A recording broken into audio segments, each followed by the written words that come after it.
All right, here we go. Got the wrong. Here, let me fix that. I didn't realize my days and whatever are all messed up. So sometimes I put the wrong. I forget to change things. Plus, I haven't done this a whole lot lately. But I'm happy to see you all here. There's a bunch of you in the chat. I'm glad to see that with my, yes, Chicago Mike, you're exactly right. I'm on a ranting monkey schedule. Anyway, let me turn this music down. All right, there we go. Now, Mike, speaking of Chicago Mike, you are, what the hell? You are the new Streamlabs Superstar sponsor of the day. Thank you, Chicago Mike. Dropping a feminist $12 in the tip jar. Get special compensation for your generosity. Mike says, good morning or afternoon, Ranting Monkey. I mean, Marty. Guess you're on the Ranting Monkey schedule of streaming. Seriously, I'm hoping rehab is coming along successfully. Yes, it is. It's amazing how fast you can recover from them cutting out a bone and putting metal down the hole and sticking a fake socket and screwing that on and put the ball in the socket. I'm doing great. The joint doesn't hurt. The muscle is getting better. It doesn't hurt as much, and I'm walking better. My only, the doctor's only concern on Friday was, you got to be careful because the muscles around the socket don't completely heal for a while. So you have a possibility you could pull the ball they put in the socket out of the socket, then you're in hell again. So I'm being very careful, taking at least one more week off of work, doing more physical therapy and all that stuff. So thanks for asking, Mike. Anyway, it's a hodgepodge of things that I found to talk about. I'm not going to talk too long, but long enough to make the show a little more than nothing. So sit back in your seats or whatever you're doing. If you're watching or driving or whatever, be careful. Pay attention to the road, but you could listen to me too. I would like Johnny to stop the music. Thank you. And play the intro. Ladies and gentlemen, coming to you live from the Lucky Dog studio in a hidden location somewhere in the upper Midwest of the United States of America, it's a brother making his own way, but with all the wrong opinions. Welcome to the Morning Night Live with your host, the one and only Dawg Knight. That would be me. Stop the music. Hello, everybody. My name's Marty, also known as Dawg Knight on the internet. And welcome back to the Dawg Knight Channel, where sometimes, every once in a while, we just stream whatever we want to. Of course, this is normally a morning show. It's still morning in California and Hawaii and Alaska. So it's morning somewhere. And in fact, my Aussie friends are here. It's morning in Australia. So it's okay. It's just, it is what it is. Anyway, I'm so glad that you're here. I am glad that I'm here. And let's call the whole thing on. Let's say hi to everybody and get it started, because I don't want to spend a whole lot of time today. I've got things to do. It's funny how much, so when you're not working, right, you'd be amazed at how many things you have to do anyway. And I've got so much stuff I got to get done. But we'll do our thing.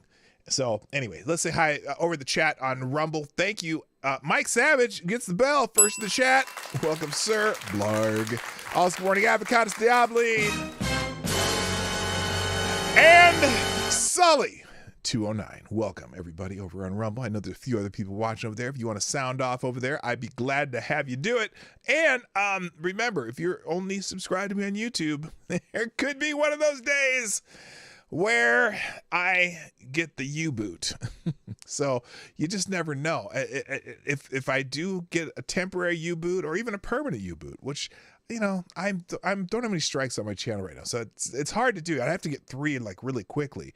But if that should happen, if you're not following me on Rumble and on Locals, you may not get all the information. So please follow me on those two places. Because I'm pretty sure that if my Dawg Knight channel goes down, my Marty's Big Journey channel is also attached to it, so I can't even stream over there.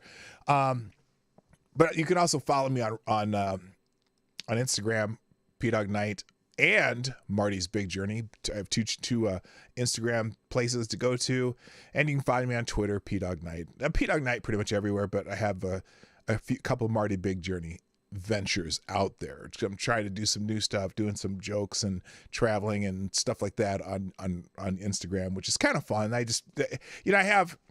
We have about 7 years worth of footage that I have not really put together. And so I am starting to use a lot of that footage just for various things on Instagram. So hope you have a great, I hope you enjoy me over there or follow me over there. On YouTube, first in chat is also Mike Savage. Blarg gets the bell.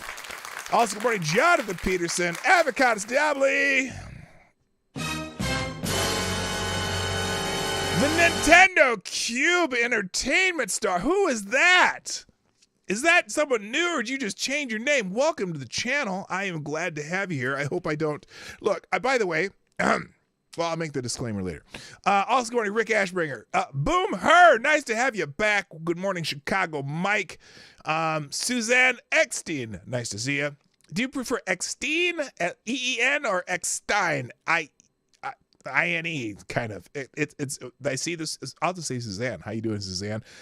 Johnny Blaze gets to see the show live for a moment here, because I know your schedule is different than mine. Good morning also to Lord Stanhope. Who did I miss here? What happened? The screen moved. It moved on me. Let me fix that. Select boys in the house. Yeah, boy. My favorite Canadian, Jaeger Pony's here. Also, excuse me. The Grand Inquisitor, Tyre Alexander. What's up, Tyre? How you doing? Let's see, who else? Anybody else? Sarah, hi, honey. Nice to see you. I'm trying to think. Nope, we're not soon. Anyway, good to see you. Lady Boomer always asks about you, so I was going to say something, but I can't remember what she had told me to ask you, so I'll figure it out later. Good morning, Aaron Meredith. And is that everybody? Are there more people down here? Woodcutta's in the house. How you doing, Woodcutta? Wait, Boomer? Me, Boomer, or Boom her? I thought maybe I forgot to turn the microphone on, and I've been going this whole time without the microphone, but that is not the case. Rod Line's in the house too. Send Maverick in to find the plane. Yeah, okay. So now the plane is not the biggest topic today, but I think it's the funniest topic. You know what I mean? And so we'll get into the news. In fact, let's just get into that. Is the top trending topic on Twitter right now. Before I do that, though, thank you so much to all the people who are sharing the stream. I greatly appreciate it. Somnambule Nation, thank you so much. Wait, that's it. Wait a minute. Okay, what's my biggest thing right now, people? What's my biggest thing? I want you to share the stream. I want you to share what I do. The likes, they're great, and I appreciate the donations. The donations keep me going, okay? But sharing the stream is vitally important. That's the best interaction that you can have. Share it with somebody. Share it on your social media. Put it on Twitter. Put it on Facebook. Put it on, I don't know. People don't really share stuff on Instagram, but you can do it.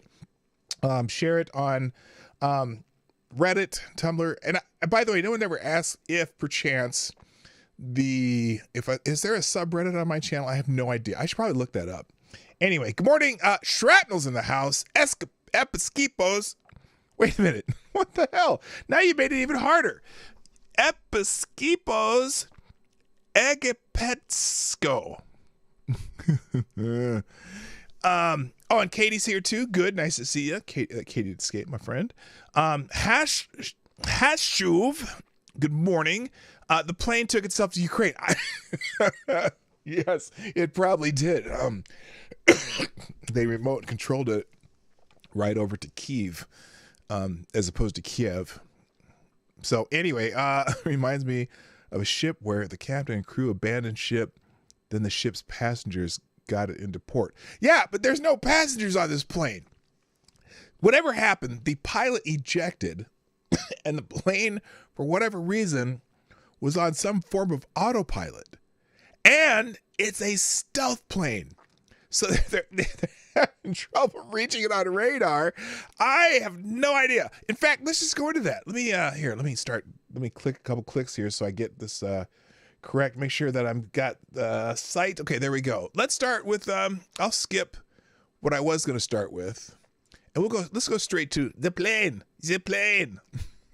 Corn popsicle. Yeah, and look, I would love to say, this is the Biden administration. It's apropos for the Biden administration because they can't shoot straight, but it could have happened under any president. It was a training exercise and whatever happened, the plane went away. But, wait, what? World clock? No, I don't want that. Okay, why is my watch alerting me to shit? Okay, so, at least they lost it over the United States. I don't know how far those planes can fly though. It's on autopilot. I don't even know what directions it's going. I suppose when the pilot ejected, it was going a certain direction, but they're asking people to watch for it. And it's weird. Wait, keep in mind, there were two planes. Why didn't the other follow? I don't know. I don't go. So here, let's get into this. I'll go, let's see. This is trending here.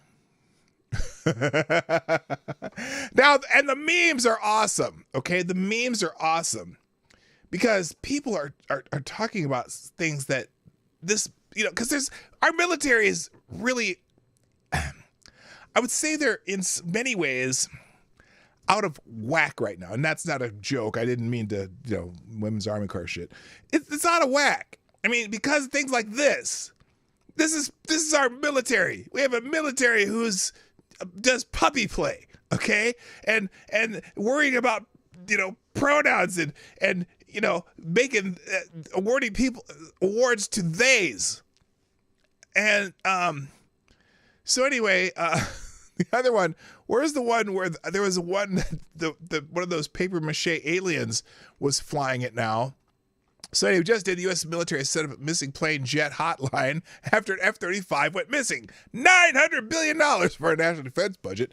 But they need you and me to find a jet. Search is on now for the missing F-35. They don't know where it is and are asking the public for help. Publicly available flight data shows sled flying over Moultrie near Charleston. If you know anything, call Joint Base Charleston at 843-963-3600. Here's the Joint Base Charleston who put out this tweet. We're working with what is this? This is MCAS Beaufort to locate an F-35 that was involved in a mishap this afternoon. The pilot ejected safely. If you have any information that may help our recovery teams locate the F-35, please call Base Defense Operations Center. Same phone number. So I just don't know how this happened. Well, I guess I know how it happens.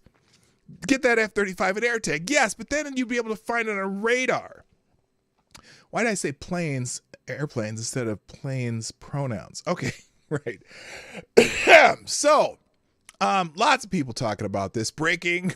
The F-35 invisible stealth jet found. Mystery solved.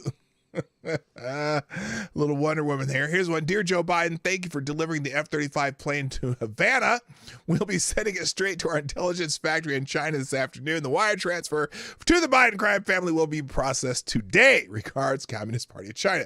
No, that's not where it went. Now let's see, what's this say? The U.S. military is searching for a missing F-35B in South Carolina after the pilot ejected yesterday and the jet just kept flying. It just kept going. If you've seen an F-35 in the woods, please contact the U.S. Marines. This is, oh my God. Oh my God. I'm sure Millie had something to do with it. Millie Vanilli, General Millie. Hello, Renee Mayette. How you doing? Did they catch escaped juvenile convicts? Did they catch the juvenile convicts in Pennsylvania? Maybe they stole it. I don't know. I have no idea. I don't know. So anyway, it's funny they provide a phone number in case you found it. You cran't make this shit up, right? I still want to find the one. There was a funny one. They had a picture of one of those that the alien, so the so-called alien that the aliens they were showing you in Mexico. Oh, here it is. Here it is. I found it. Hey, here it is. Here it is. This is good. Yes, the missing F-35 was last seen headed towards Mexico.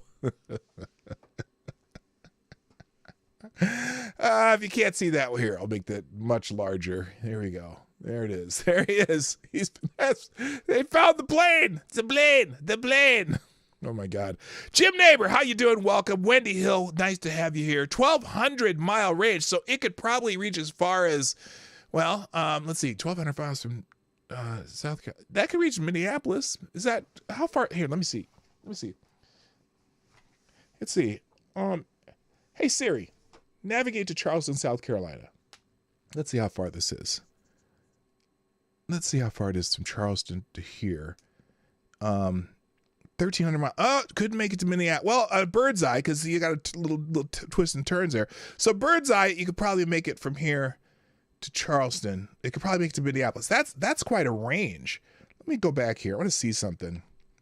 But it apparently it is inland. So I think it was supposedly going north from that area. How do you? No, I'm done with this. I don't want to do this. Okay, let's go Charleston right here. So if it's going north, let's say we do a little like a circle. It could go as far probably as Ottawa, or Montreal, depending on if it stayed on course.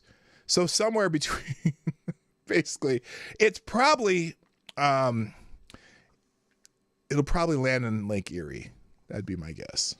So anyway, all right, that's enough of that nonsense. Let me get into this, this is all kind of just general news today. I don't have any real theme other than laughing about a plane that's flying itself to Canada.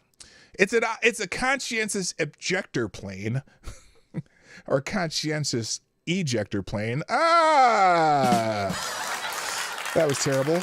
Anyway, by the way, I do have my couple restorations in the BB-39. Who knows? Well, everyone knows what the BB-39 is if you've been here long enough. The BB-39 is the USS Arizona. We went to the USS Arizona Memorial when we were out in Hawaii a few weeks, well, the week before my surgery. And that was just a solemn place to be. Lots of cool history there.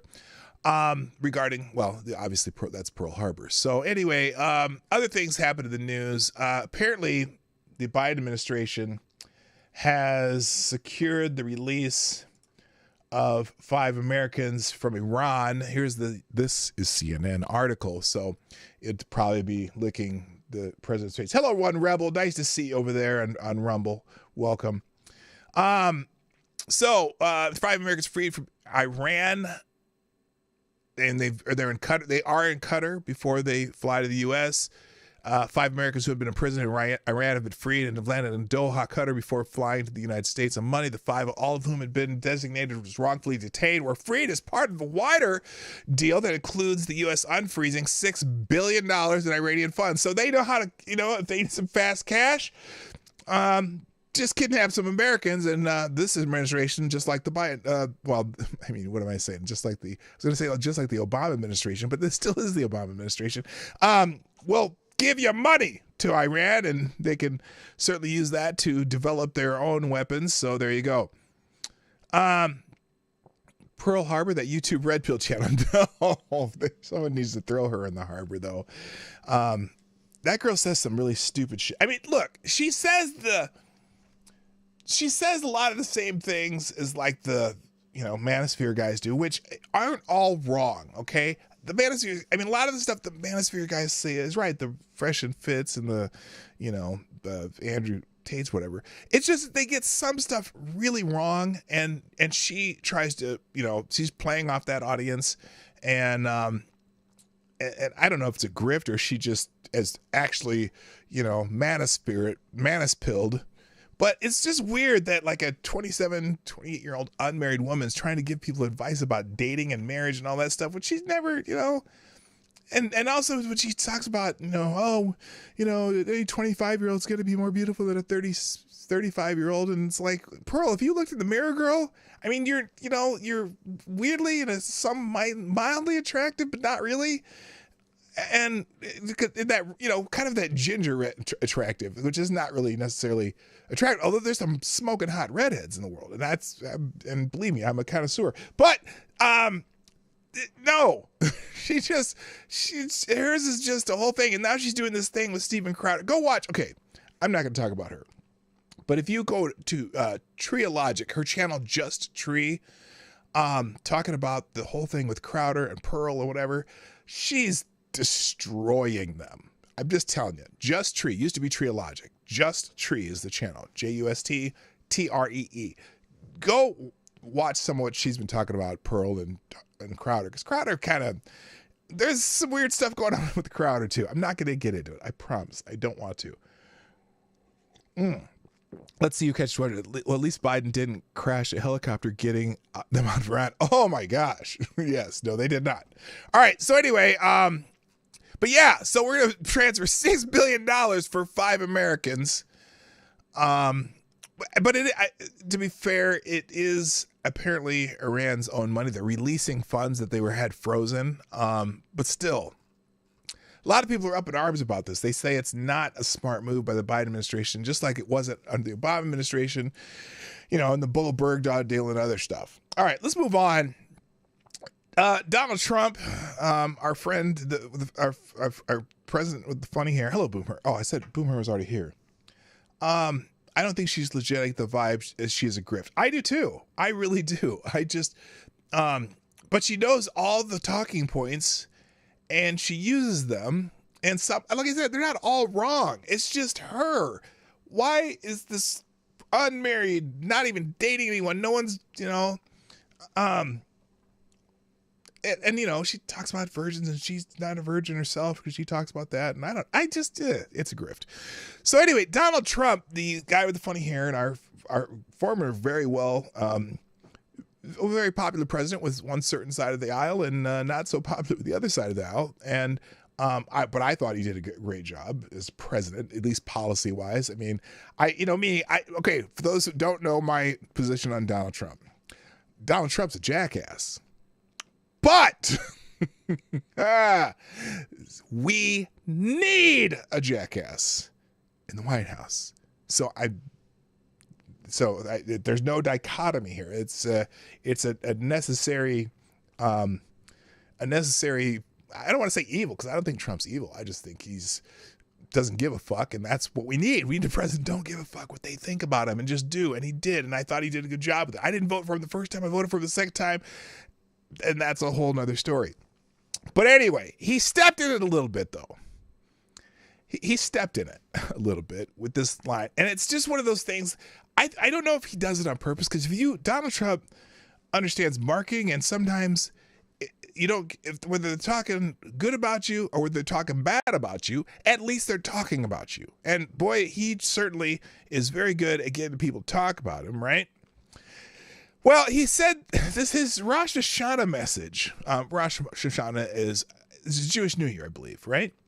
And his Rosh Hashanah message has ruffled some feathers. But, it's Donald Trump. It's the norm. He posted a Rosh Hashanah message from conservative Jews urging liberal Jews to repent. Now, that is interesting. That's not exactly how he said it. Okay? Hello. Oh, GDSP's in the house. What's up? Griner has a peen. Okay, I'm not talking about Brittany Griner. Okay. Former President Donald Trump posted a message Sunday for Rosh Hashanah, the Jewish New Year, urging liberal Jews to repent for voting to destroy America and Israel because you believe false narratives. Wow. Now, so here's the message. Just a quick reminder for liberal Jews who voted to destroy America and Israel because you believe false narratives. Let's hope you learn from your mistake and make better choices moving forward. Happy New Year. God! I mean, it's okay. I'm not even saying it's necessarily wrong to think it, but don't do it on a Rosh Hashanah. You can think about it during election season when you're campaigning, but man, he got some people pissed off. The message, which he posted on his True Social platform, included a post by Jexit, a group of conservative Jews that urges fellow Jews to leave the Democratic Party. Jexit's post was headed by a comment, quote, "Wake up, sheep. What Nazi anti-Semite ever did this for the Jewish people or Israel?" Because, you know, he's done a lot for Israel.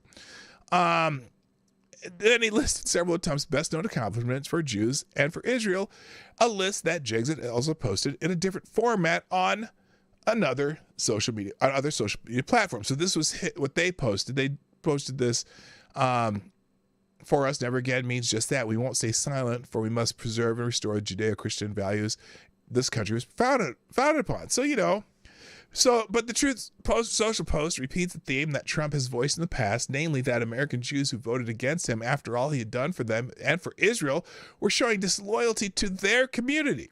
And then the author noted this in 2009. He wrote a part about this. So anyway, there's the usual suspects are claiming that Trump saying that it's anti-Semitic or out of pocket or whatever. That's just Donald Trump. That's just him. That's what he does. And I'll tell you what, I mean, is he wrong though? But just the timing and the usage during Jewish high holidays, well, I just don't know. I'll have to ask my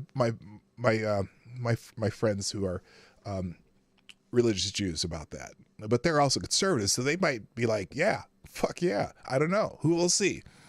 Also trending on Twitter is Chris Stapleton. Now, if you are a football fan,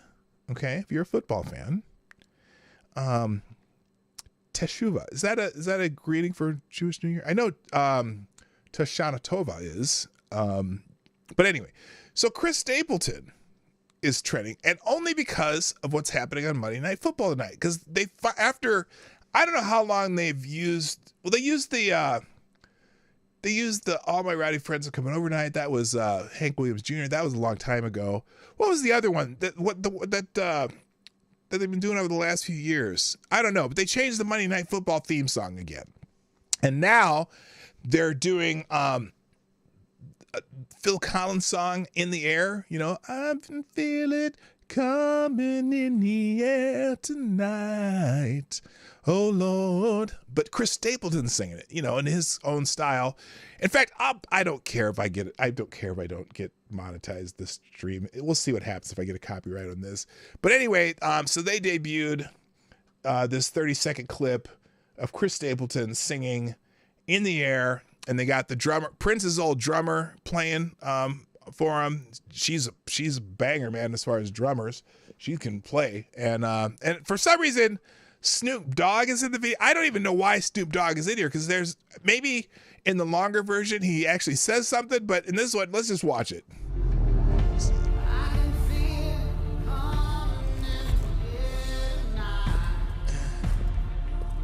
Very soulful version with Chris Stapleton singing it. You know, he's got that voice.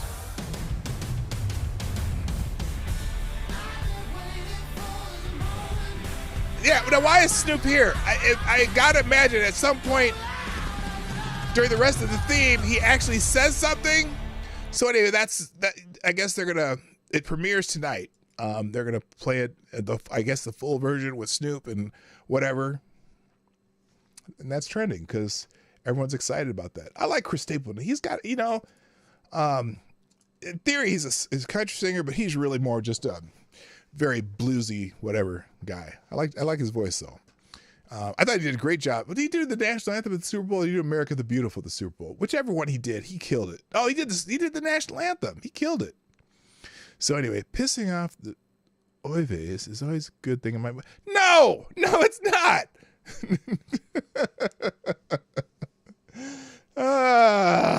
Anyway, to each his own. I don't care. You can say whatever you want on this channel. Yes, he is a hell of a singer. All right, moving on. What else is trending? Oh, wait.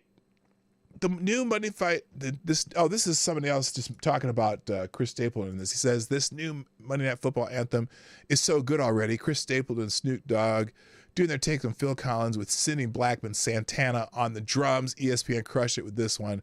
Can't wait for the full song 2 times tonight. Yeah, I'm looking for. That's the only reason I'll watch Monday Night Football tonight. I'll watch for that and then I'll turn it off because I don't even know who's playing. I have not really paid attention to NFL football in a couple years. Although I still pay attention to the Vikes did pretty good last year, but I knew they were going to fold in the playoffs because their schedule sucked and they got blown out twice. Last year they made the playoffs. They were 13. What were they? 13-3, I think.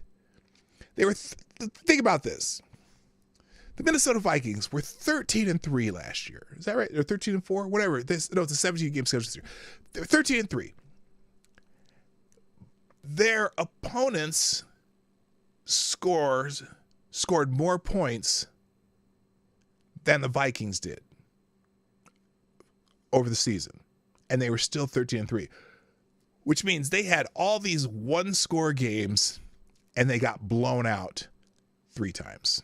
And I knew immediately that nothing happened in the playoffs for the Vikings. Okay, I'm not necessarily a Vikings fan, but I lived here 34 years, so I figure they got to grow on me somehow. So I do root for them. But anyway, I don't watch football that much. I'm a basketball guy, and I didn't even watch a lot of that because I got other shit I got to do. All right, moving on. We already talked about the F-35 that's missing. Let's move to next. What else? Oh, now speaking of airplanes. Happy 76th, and the United States Air Force is trending because it is the 76th birthday of the United States Air Force today. Now, the Air Force did not lose the plane. This was a Marine plane, but the United States Air Force is 76 years old today. Happy 76th birthday to the United States Air Force. Thank you for your continued dedication at protecting our skies and keeping us safe. Maybe the Air Force can go find that Marine plane they lost. Hello, Chauncey Stewart. What's up? Oh, you haven't heard about the missing plane? Yeah. Somebody get Chauncey up to speed on the missing airplane that's still flying. It's probably gonna, like I said, it's probably gonna end up somewhere in Canada or possibly in Lake Erie based on the trajectory. If it was full range fuel. So. Anyway, so that's why those are trending. The United States Air Force is 76 years old today. Thank you, y'all, everyone who's been in the military part of our service. John Fetterman is also trending. Now, God, what kind of a tree would I describe? Okay, here you go. Here's a question, and I'll just put in the chat. What kind of tree would you describe John Fetterman as? There's the question. Let me put it in both chats here, and you can answer at your leisure. What kind of a tree would you describe John Fetterman as? Go. Because I was gonna say, a big old oak tree or big old maybe a coconut tree. That might be a good one. Driftwood. That's a good. Yeah, that's that's pretty good. That's pretty good. Clown tree. Very good. Burnt firewood. Not a tree, just a stump. I read that the senators are allowed to wear almost anything they want. Well, funny you should mention that. The reason John Fetterman is trending is because the United States Senate has decided to they cut their dress code enforcement, United States Senate, so that John Fetterman could wear his shorts and hoodies. The Senate will no longer enforce a dress code for senators a few months after Senator John Fetterman made headlines for disregarding the rules. Griftwood. That's a good one. Mike Savage. What did Mike Savage say? The pilot ejected because he dropped his crayons out the window. Yes, probably. He's probably, I wouldn't say he's related to Biden because Bo died in Iraq and Hunter's a good boy. A pile of mulch. That's a good one. An apple tree but no apples. Hollow tree. There you go. Reaccion Puerto Rico. You lovely island. Hello, Reaccion. What's up? Hollow tree. That's a good one. I was gonna say coconut or a bamboo tree because he's a lightweight, but that's I suppose that only above in his ears. Old Christmas tree. Is there a tree that is slowly decaying? Oh shit. That's cold, man. That's cold. Dead tree full of wasps. Oh my gosh. I don't care what they wear as long as they're wearing clothes. Oh my God. Ain't that the truth? So anyway, Senate Majority Leader Chuck Schumer directed the Senate's Sergeant-at-Arms to stop enforcement, a change that will go into effect next week. That would be today. Senators are able to choose what they wear on the Senate floor. I will continue to wear a suit, Schumer said in a statement to the news outlet. The change is tailored to only affect senators, but not staff members. So staff members, oh, bamboo's a grass, not a tree. I don't know. When I was in Hawaii, there was near Akaka Falls near the town of Hilo. There was a bunch of bamboo trees in there. I mean, literally, there were some that were like 50 feet tall. I mean, or bamboo grass, whatever. But they were tall motherfuckers. They're not native to Hawaii, but neither is 90% of the vegetation in Hawaii. But I just thought, well, damn, these were huge, and it was this big around stalks of bamboo. I mean, it was huge. So that was cool. There's bamboo around there, and you're in North Carolina, but it's not native to North Carolina, right? I'm assuming bamboo's, I think, native to Asia, but all these different vegetation have been moved around all over the world. So you get places where, if in Hawaii in particular, there's on the Big Island, there's 7 of the 9 climates exist on the Big Island. So no matter where you go on the Big Island, if something grows, it'll grow somewhere on that island. It's kind of wild. So anyway, so they changed the Senate rules on dress for the senators to wear whatever they want because Fetterman was ignoring it anyway. I don't know if that has the bigotry of low expectations kind of tied all over it, They're not making the change in the House, although, Jim Jordan doesn't wear a jacket. And what's the senator from Arizona? She dresses kind of wild a lot, too. So maybe, I don't know. Look, I want my senator to look professional. And, I just don't know. The Pennsylvanians in general, do they approve of Fetterman? Because they didn't really tell the people what was going on with him as much. I mean, he has the right values for those who would vote for those values, but I don't even know if his problem is speaking. I don't think his problem that he can't think, although he thinks a lot of stupid shit as far as I'm concerned, but he's able to think it. He just can't verbalize shit because of his stroke, whatever. Brett Hayes, how you doing, brother?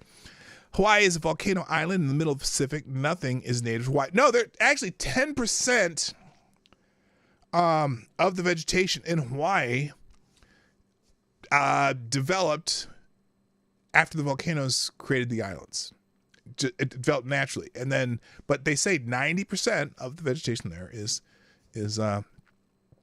obviously not native. And in fact, it's funny because there's also, when we were there, they're talking about how a lot of the animals there, were brought there and some of them are wild. There's like a shit ton of feral cats, feral chickens, and feral goats. There's cats, chickens, and goats all over the island that basically have just resorted to their natural wildness or whatever before humans started eating them and domesticating them. And for a long time in the Big Island, there were also what happened was I don't think it was Cook. It was one of the Brits who came over and was dealing with King Kamehameha. Originally gave him, I think, 4 cows, a bull and 3 cows, right? and left. And then when he came back, they came back one time and they're like, you know, how are the cows doing? You know, what's going on with the cows? And yeah, man goes, oh, they were delicious.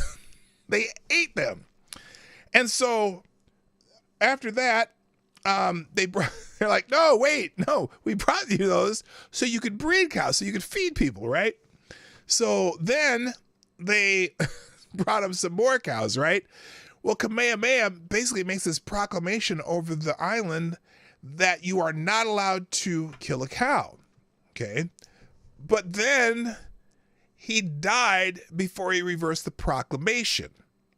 So when at one point, there were over like 10,000 basically feral cows in Hawaii on the Big Island. And some, you know, the next ruler was there. And so finally, at some point, there was another man who came there, and these three business people, and they came there and they're like, what's with all these fucking cows? You know? And the ruler of Hawaii at the time was like, well, yeah, we're not allowed to kill the cows. He's like, well, why? They're like, we don't know. That was just Kamehameha said we couldn't kill them. And they're like, well, you realize that these are a great source of, you know, food stuff, right? And so finally those businessmen made a deal with the Hawaiian leadership, and they started, they would drive these cows into pits. They wouldn't feed them, and you know, no food and water, and then they would feed and water them. So they ended up domesticating all these cows. So there's one ranch on the island of Hawaii that is the largest private owned ranch in the United States, where they have these domesticated cows. It's still the largest private owned ranch in the United States. So interesting story. There's a little Hawaii trivia for you that I learned while I was there. All right, let's see. So we talked about dress code. Is there anything else to say about that, really? Just the fact that they changed this dress code in the Senate, but the staff still has to abide by it. Although senators will benefit from the change for being permitted to sport casual clothes in the Senate chamber, their staffs are still required to wear business clothes under the old dress code rule. People other than senators who walk on the Senate floor will also need to wear business attire, which for men means jacket and tie. So, hello, John Arnott, by the way. Welcome. John Montague was the Earl of Sandwich at the time, I believe. Yeah, probably. I think that might have been the time. Feral cows isn't a phrase I'd ever think of. No, me neither. I would never. Well, buffalo are basically a feral cow, aren't they? I mean, sort of. You know what I mean? They were. So anyway, so there's not feral cows anymore, but there are. I mean, we would be driving down the road and we'd see this little pack of goats off the side eating the grasses off the lava, flow. And in a couple places, like we went in one restaurant that had an outdoor patio, and there was a little farm down below, but it looked like a coffee farm. It didn't look like a farm with animals. And there was a bunch of chickens down there, and like they said, oh yeah, those are the wild chickens. They just whatever. Because the other part too is the wild chickens. They do have domesticated chickens too, but for whatever reason, you get wild chicken too. Yeah, buffalo, like bison. Buffalo, bison, it's all the same thing. What's the other name for buffalo and bison? There's a third name. But buffalo and bison are the same animal. They just depends on where you are. So anyway, if you squint, yes, it's a feral cow. So anyway, now the only controversy, that's the only real controversy about that. Okay, I think that's it.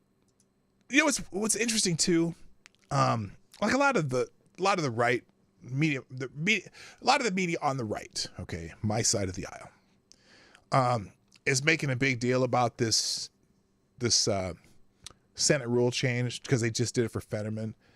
And I don't know, whoever said I don't care what they wear as long as they're wearing something, I guess, but I'm always curious how that looks to the rest of the world.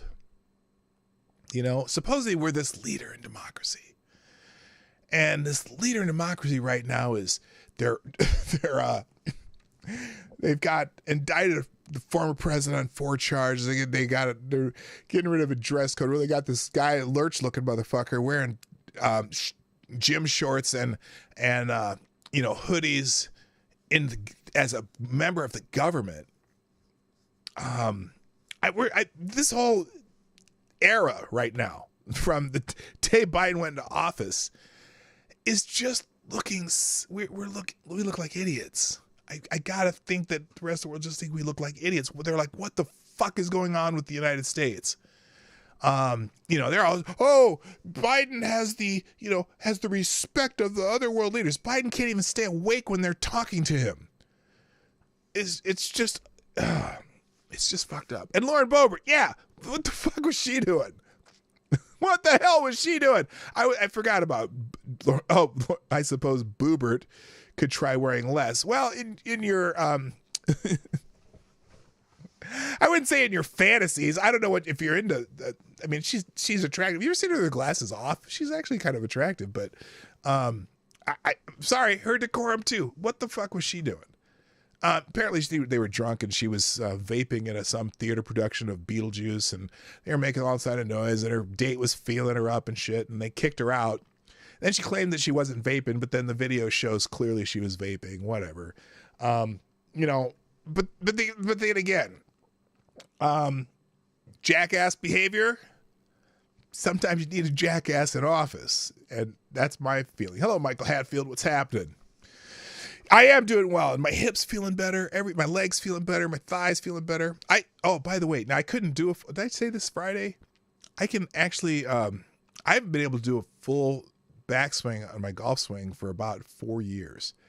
And I just went through this slow motion, because I don't want to throw my hip out of the socket. But I can do, I have full range of motion on my backswing now. So when I start playing golf again, I'm going to be dangerous. All right. Let's see. What else do I got here? Let's get into some Biden crime family news, or just crime and punishment news, should say. Apparently, a circumstantial but devastating video resurfaces of Joe Biden and Hunter Biden talking business with potential clients. Now, Joe Biden has insisted that he's never talked business with any of these people. He never met with any of these people, blah, blah, blah. And the White House keeps changing the narrative, because nope, he's never met with the people. Nope, he's met with them, but he's never talked business. Well, he's talked business, but it wasn't, to make any deals or take any money. It's all very interesting. A potentially devastating video from 2005 has resurfaced showing Hunter Biden socializing with then Senator Joe Biden and potential clients discussing, quote, the weather. I'm just kidding. They weren't talking about the weather. They were talking business. Business. The video, which was taken after a speech in South Carolina, was recently featured on Newsmax's Greg Kelly Reports, and it captures a moment where Hunter Biden stands on the sidelines while Joe Biden interacts with the attendees. Work in the room, as Kelly describes it, after waiting patiently for the right moment. Hunter eventually joins the conversation to greet a couple with whom he had apparently discussed a potential business opportunity. I have a business opportunity for you. Linked to his lobbying firm. Let's see. How long is this video? Political speech in South Carolina. Political speech in South Carolina. Look who's watching Joe work the room. Okay. And everybody after the speech. See what we have shaded there? That's Joe, isn't she a little too old for you? Come on, man. Come on, man. Hunter watching every step of the way. Next video, as Joe schmoozes at the right time, Hunter. Okay, but this doesn't tell you anything. I don't know what they're saying. All right, Hunter moves in as soon as it turns to business. Watch and listen here. Maybe we can work something out, man. Yeah, that's what we'll do. Well, Hunter was just telling about his firm in Washington, D.C. Yeah. Law firm. Yeah. Do you have a card by any chance? I do. I don't, but I'll give you my... Well, let me give you my card. and then I'll get in contact. I gave them all away. Well, you can know where to find the vice president. So then Joe goes right back to schmoozing, and watch the men step away to conduct business separately. You see it? Right there. Okay, well, that's circumstantial evidence. We know that Joe Biden is a good boy, And Hunter Biden has never done anything wrong. All that crack cocaine stuff, that's a lie. And there's nothing to this. So we're just going to leave it. Hello, Cannibalistic Wizard. How you doing, brother? Nice to have you back. There's nothing to this, and it's circumstantial evidence. But... oh, wait a minute. Here's another article. All the evidence connecting Joe Biden to Hunter Biden's foreign business dealings. Okay, let's go through this one a little bit because that might be a little more, it might have a little more meat on the bone, so to speak. Let's see what this says. The amount of evidence connecting Joe Biden to Hunter Biden's business dealings is growing as congressional investigations continue to reveal new information surrounding Hunter Biden's engagements. Witness testimony, emails, text messages, flights, and additional evidence indicate Joe Biden was knowledgeable about Hunter Biden's business dealings and communicated with his son's business associates on numerous occasions. Hunter Biden's former business associate Devin Archer testified in July to the House Oversight Committee that Joe Biden spoke with his son's business associates more than 20 minutes. Oh, see, now it could be just chit chat though. Including a spring 2014 dinner with Russian oligarch Elena Baturina. Wait a minute. I've heard of her.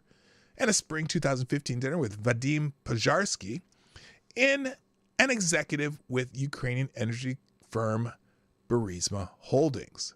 Huh. That's the company. That's that company. That's the company. Oh, I forgot to tell you. Hold on. Wait a minute. I'm sorry. Let me just let me tell you something. I forgot to tell you. Today, in the cup with the BB39 USS Arizona cup, I have coffee. I have coffee again. The doc's like, so here's the story. So after my surgery, well, just before my surgery, they gave me a packet on things to expect. Here's what you need to buy. Here's the stuff you need to do. If you need to go to the bathroom, you need some things to hold on to. You need this and that, and a walker and canes and the big old stick to wash your back and all this stuff, right? And it was giving directives of things you should do and not do while you're in recovery. You know, don't drink alcohol, don't do this, don't do that. And one of the things that it said in the packet was that I shouldn't drink coffee for a while because how it might interact with some of my medications. Because I was on like 9 different medications when I came out of surgery. You got the ones that keep you from getting infections. You got the anti-inflammatories. You got 3 different kinds of painkillers. You got the stuff that reduces the effects of the narcotic, because I was taking oxycodone, and as far as sleep and as far as being constipated, I had 9 different things. I had to schedule every 2 hours I was taking something. And so, but the packet said don't drink coffee, right? And so I stopped drinking coffee. And I go to my doctor, get my first follow-up on this past Friday, right? First follow-up, they took all the staples out. I showed you the pictures on Friday. No, I didn't show you. Did I show you? Oh, no, I showed the pictures on Ranting Monkey stream. By the way, thank you to Ranting Monkey and Cool Frog for letting me be on your shows. I had a great time on both on Friday. They took the staples out, and I'm like, he said, you have any questions? And we're just trying to think, okay, how much can I lift? When am I going to go back to work? And one of them, just before I left, I'm like, wait a minute. Can I drink coffee again? And he goes, yeah. Why? And I said, well, the packet they gave me before surgery said I should not drink coffee. He's like, huh. I had no idea that was in there. You could have drank coffee the whole time. I'm like, damn it, I could have been drinking coffee this whole time. Sometimes I shouldn't have coffee, but Hello, Special Cat Acid. Nice to see you. So anyway, coffee. We're back. All right, back to Now I shall digress. So anyway, Hunter Biden's foreign business. Okay, we did that already. In addition, Archer mentioned a meeting Joe Biden had in Beijing with a Chinese business associate whose daughter later received a college recommendation letter from Joe Biden. Oh, that's a coincidence. What a coinkydink. He had one of their business associates. Joe Biden wrote a recommendation letter for her to go to college.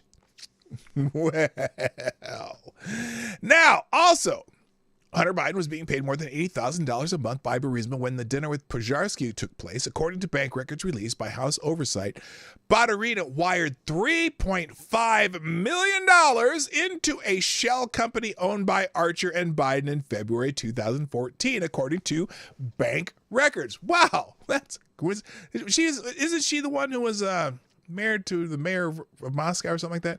Anyway, quote, quote, "Dear Hunter, thank you for inviting me to D.C. and giving an opportunity to meet your father and spend some time together. It's really an honor and pleasure," Pozharskyi emailed Hunter Biden in April 2015, according to Hunter Biden's laptop archive. So this is on his own laptop. He kept the evidence. Well, no, he left the evidence at a computer place, and now everybody else has the evidence. The Biden family and its associates received more than $20 million from Ukrainian, Russian, Chinese, Romanian, and Kazakhstani business associates, the bank records indicate. Archer also described to House Oversight Committee how the Biden family brand, represented by Joe Biden, protected Burisma from scrutiny and kept the firm in business. Archer said Hunter Biden called D.C.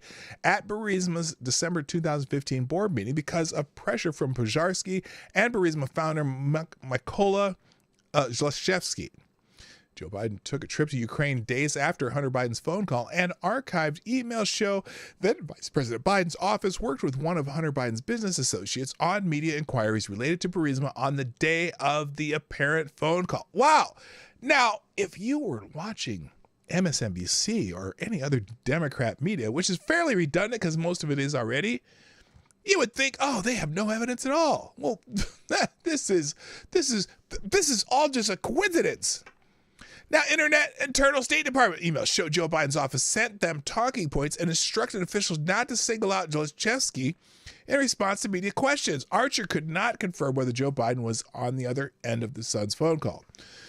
So, and then they did an article, the interview with Tucker Carlson. There's all kinds of, I don't even want to read through all this. It's just like piles and piles. It's like, you know, if this was in a newspaper, it would take about an entire page of evidence. But no, this is nothing to see here. This is not happening. Nothing at all. All right. Let's see. Next. And speaking of, I said it's the Law and Order section of the show. Apparently President Trump did a interview somewhere. It was at CNN. Oh, NBC did it with Meet the Press's Kristen Walker. And of course, the fact checkers are trying to make fact checks of everything he said. But here's the Daily Caller version of what happened in that. I'm built a little bit differently, Trump's, and he also says he doesn't worry about going to jail. Former President Donald Trump said Sunday in an interview with NBC News' Kristen Welker that he's not worried about going to jail because he's built a little differently. Trump was indicted in August by Special Counsel Jack Smith, blah, blah, blah, over charges relating to alleged involvement in the January 6th riot. I don't know what that involvement would be. I don't think the riot was his idea. But anyway, Trump has pleaded not guilty to all the charges. The former president has also been indicted in Georgia for allegedly conspiring to overturn the election, as well as in New York City for allegedly paying his former attorney to pay off a porn star. That's not illegal. They still haven't established how that is illegal. They're calling it a conspiracy.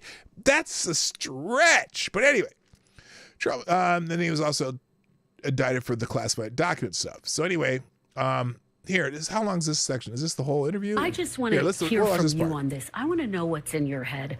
When you go to bed at night, do you worry about going to jail? By the way, no, I don't really. Think about this. NBC is notorious. NBC and 60 Minutes in particular are notorious for cutting up interviews. So I'm going to watch just a segment with that in mind. I don't think they did in this segment, but they're notorious for doing it to make everything sound worse. Like 60 Minutes interview with Marjorie Taylor Greene was so many cuts in it. It was embarrassing for 60 Minutes. It should have been. Anyway. I don't even think about it. I'm built a little differently, I guess, because I have had people come up to me and say, "How do you do it, sir? How do you do it?" I don't even think about it. These are corrupt people that I'm dealing with. They're destroying our country. I don't even think about it. All I think about is making the country great, making America great. Look, these are political. These are Banana Republic indictments. These are third world indictments. The President of the United States sees how we're doing. We have a movement, the likes of which has never happened in this country before. And you see it with the polls. I mean, I'm up on these people by 60 points and 59 points. I don't mean I'm at 59. I'm leading them by 59. You almost say, like, why are they campaigning? Asa Hutchinson, he's at 0. Christie's at 2. Other ones are at 1. DeSanctimonious is at 9. I just see a poll coming. I mean, I'm leading him by 60 points. The only poll that really matters is when there's an election. And so I don't care about his polls. But he is beating everyone right now. And I'm fine with that. I would be happy if this president and his policies would return to office. But the polls at this point, I don't know if they mean anything. It's going to be interesting to see because the media is going to be beating that fucking drum to death about these trials. And they're going to do everything they can to screw him over. And the funny thing is, the more they do, the more they talk about him, the more they go at him, the stronger he gets. He's like, I guess I wouldn't say Thanos, but, hello, Genty, what's up? Kessler, what's up to you, too? So I don't know. It's like they haven't learned from 2016, but they did try to learn from 2020, where, as Time Magazine said, we did it. We did it. They basically, I'm not even saying the election was stolen. What I'm saying is the entire media complex pushed in Joe Biden's direction and Joe Biden didn't even have to campaign. He didn't. He stayed in his basement because the media did the job for him. Nothing but negative Trump, nothing but positive for Biden. Well, guess what? If it's Trump and Biden again, I don't think the media can spin the Biden administration to looking good. Sorry, everyone's in their wallets going, well, I'm making more money, but I have less money than I had when I was making less money. Why is that? Because everything costs so fucking much. And all these stupid shit. They lost a fucking plane. We got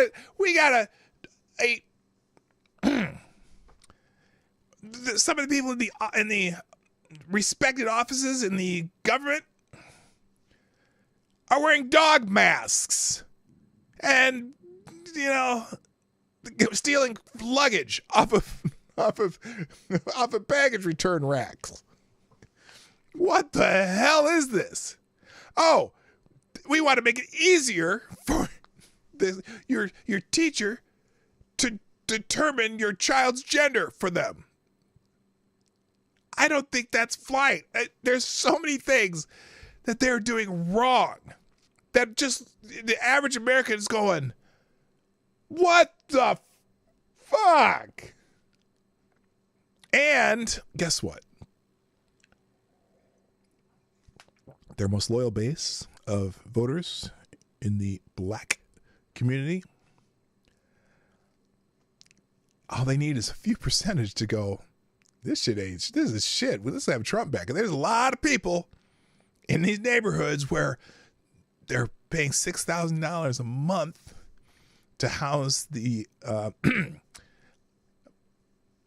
migrants seeking asylum that are like, what's this shit? Why is this? This wasn't happening when the guy with the funny hair was in office. So, it's interesting.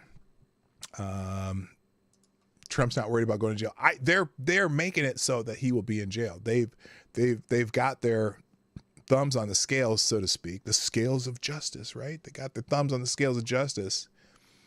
And you got that judge in D.C. who's already made herself clear she's anti-Trump, and you got Fannie in Georgia who's obviously anti-Trump, and you got the one who campaigned in New York on getting Trump. I'm curious what the documents are. That's what I want to know.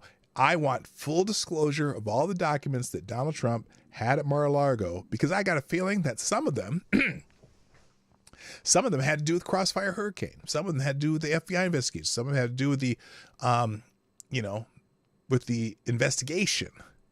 Stuff that they haven't disclosed. The exculpatory evidence they haven't disclosed. They probably didn't disclose it. Certainly didn't disclose it during the January 6th hearings.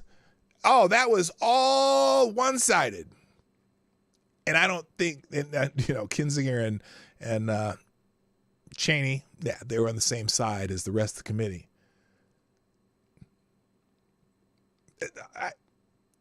Will he survive this? Will they? Oh, and by the way, they've moved the trial in Atlanta back, the Georgia case, and people are mad about that because they want Trump in jail. They want. There's a commentator, Dean Obadiah, was saying, the best thing that could happen is that Trump would die in jail. Are you serious, dude? Are you serious? Because they banged that insurrection drum for so long that some assholes actually believe it was an insurrection, and it was not. It's a good old-fashioned riot when the police started throwing flashbangs and hitting people with batons, and they got and almost like they were trying to make it something happen. Well, they got what they wanted, and they got the word that they wanted. They wanted the word insurrection out there. So we'll see. I guess we'll see. See what happens. Now, also, crime and punishment, not necessarily punishment, but the crime. Robert Kennedy Jr. out stumping, and apparently, I don't know how this happens, but there was a dude who was in his security detail or whatever that was impersonating a U.S. Marshal at one of his events, and they caught the guy, thank goodness, because, and I'm not necessarily a fan of RFK Jr., he's got some policies on free speech and, the Fauci juice and all that. He's spot on, but he's way out there on the left. But apparently an armed man was arrested at an RFK event, and he's been identified now. Adrian Paul Ispiro, 44, was arrested without incident by police after RFK Jr.'s security detail recognized that Ispiro was attempting to impersonate a U.S. Marshal. So he's probably going to go to jail for a while. Brian Stelter was replaced with Chat GPT. Oh, that's hilarious. It was just reported that 2 of the defendants in Georgia will be tried before Trump in a separate trial, so they will have to tip their hand to Trump. Oh, that's interesting. I don't think the Georgia case is a good one. I think that's going to be because the way, even though granted they're trying to make it not to be a free speech issue, but it certainly is. I mean, how do you prove someone didn't believe what they said or what they did? And also, they were trying to disbar Eastman. I don't know what the status of that is in California, but it's the legal obligation or whatever of a lawyer to try to do the best for your client. And if it means you're using a novel legal theory to do it, so be it. That's not against the law. And so it's pretty funny. A lot of this stuff's falling apart. Plus some of the evidence. Thanks for telling me that, Tyler, too. Anyway, the internet's a bit abuzz with the very bizarre news that a heavily armed man posing as a U.S. Marshal, a member of RFK Jr.'s security team, and an EMT was arrested in Los Angeles. It's a bizarre story, but the suspect has been apprehended as an alleged accomplice. A man carrying loaded pistols, a spare ammunition, was detained Friday after impersonating a U.S. Marshal at one of the Democratic president candidate Robert F. Kennedy Jr.'s campaign events in Los Angeles. He was identified Saturday as Adrian Paul Ispiro, 44. The Los Angeles Police Department confirmed to Fox News Digital. And Kennedy tweeted out, "I'm very grateful that alert and fast-acting protectors Gavin DeBecker and associates spotted and detained an armed man who attempted to approach me at my Hispanic heritage speech at the Wilshire Ebel Theater in Los Angeles tonight." So, yeah, he was let's see. And then he said the man wearing 2 shoulder holsters with loaded pistols and a spare ammunition magazines was carrying a U.S. Marshal badge on a lanyard and a belt clip federal ID. He identified himself as a member of my security detail. Armed GDBA team members moved quickly to isolate and detain the man until LAPD arrived to make the arrest. I'm so grateful to LAPD for its rapid response. So, gun control in Los Angeles is alive and well, doing great. But anyway, thank goodness Kennedy's security team was on the ball. We don't know yet what this person's intentions were, but it all seems a bit sketchy at this point in time. The man was arrested without incident by police after RFK's security deal recognized that he was attempting to impersonate a U.S. Marshal at a blah, blah, blah. Same thing. I don't know why they put 2 different articles. This is KTLA. Oh, Aspiro told Kennedy Jr.'s real security team that he needed to see the candidate immediately, and upon seeing he had weapons, the security guards removed him from the area and contacted LAPD. A second man, who has not yet been identified, was also taken into custody. He allegedly was in possession of a backpack containing another handgun. So there were 2 guys. I did not know that. Then this guy was booked on felony gun charges and is being held on $35,000 bail. So we're not sure. Maybe Aspiro did not have the proper California permits to carry any kind of weapon. So Mark Levin, here we have an armed man arrested at RFK event. That is potentially a horrific situation involving the son of an assassinated Robert Kennedy. And the Biden regime refuses to provide RFK with Secret Service protection. How dare RFK challenge the Biden, whatever that is. Yeah, because, there's a big controversy right now because RFK has asked for Secret Service protection and the Biden administration has denied it.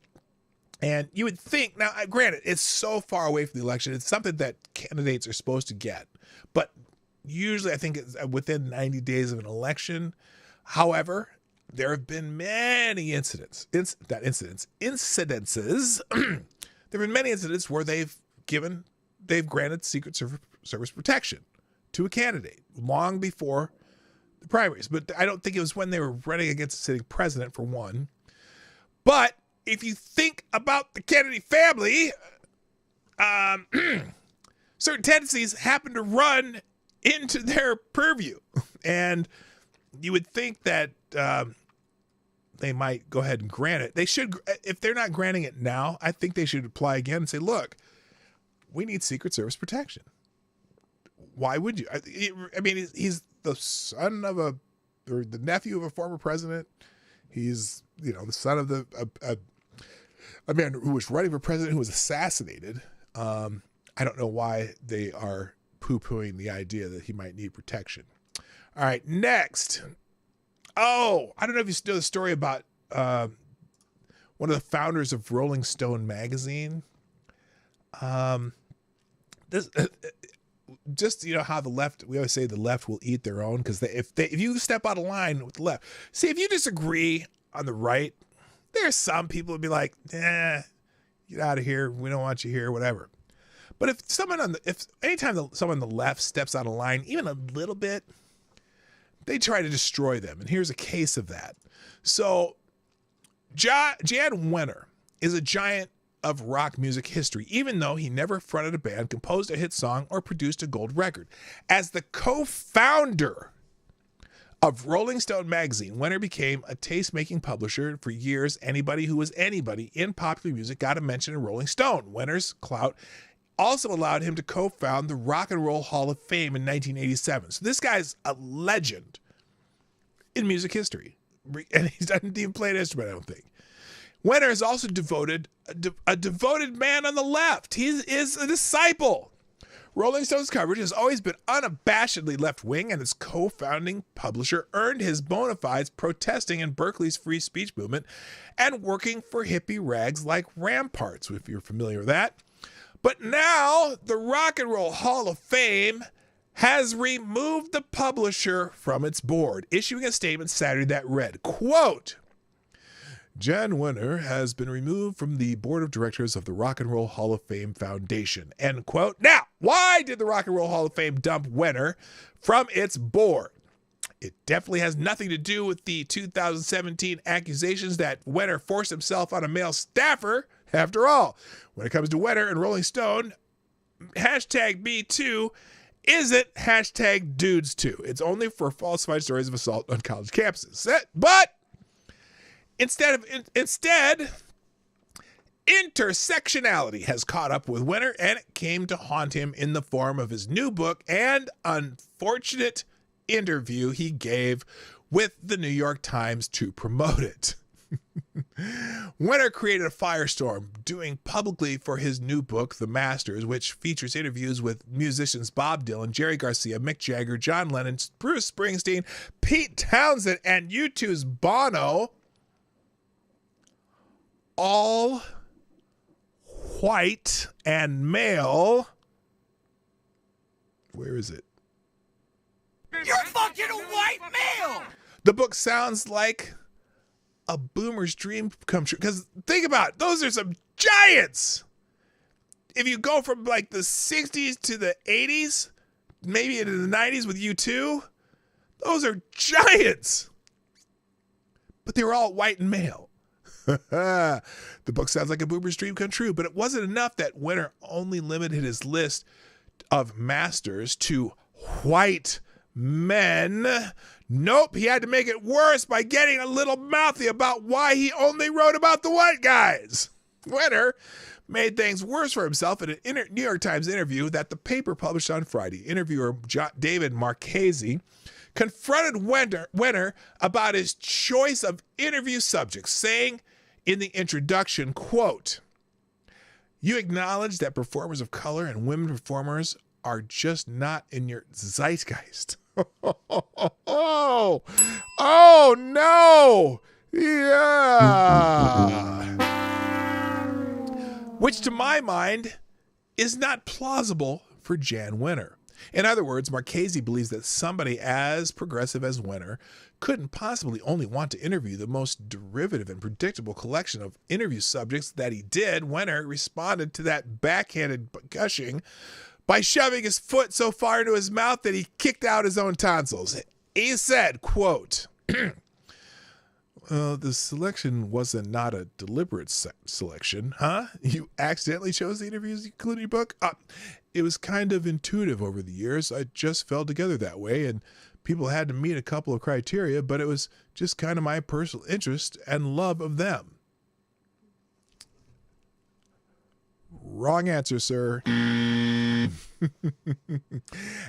And it got worse when Winter added, quote, "Insofar as the women, just none of them were as articulate enough on this intellectual level." Yeah, he said it. Woo! And when Marchese graciously allowed him to backtrack to clarify, Winter didn't do himself any favors. He says, it's not that they're not creative geniuses. It's not that they're inarticulate, although go have a deep conversation with Grace Slick or Janis Joplin. Please be my guest. Joni was not a philosopher of rock and roll. She didn't, in my mind, meet that test. Not by her work, not by other interviews she did. The people I interviewed were kind of philosophers of rock. Oh. Uh-oh. Now, why didn't he lead with the philosophers of rock thing? Then Winter got down to why he didn't include black artists in his book. Oh, here we go. Here we go. Let me get my finger ready here. Why he did not include black artists in the book. Quote, of black artists, Stevie Wonder's genius, right? Winter went on, clearly not worrying about winning or losing any fans here. I suppose when you use a word that as broad as masters, the fault is using that word. Maybe Marvin Gaye or Curtis Mayfield. I mean, they just didn't articulate at that level. Oh! That's racist! Wow. Why did Winter dig himself into such a deep hole? Why didn't he simply just say, I interview the artists I gravitated to the most and who interest me the most? That's racist! Yes, it is. Marchese even gave him an out with the next rambling question. Don't you think it's actually more to do with your own interest as a fan and a listener than anything particular to the artist? I think the problem is when you start saying things like they or these artists can't. Really, it's the reflection of what you're interested in more than any ability or inability on the part of these artists, isn't it? But in his answer, Wenner revealed his true leftist colors by reducing it to all to the box checking. Quote, you know, just for public relations sakes, maybe I should have gone and found one black and one woman artist to include. One black? What?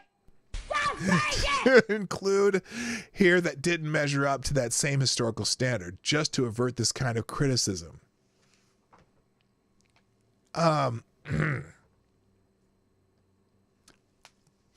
Look, I don't give a fuck who the man interviews. As a black man, as your representative black man on this stream, I don't care who he interviews. He interviewed the guys he was interested in. And so what? You know, sure, there's, if he wants to interview a genius, go interview Prince or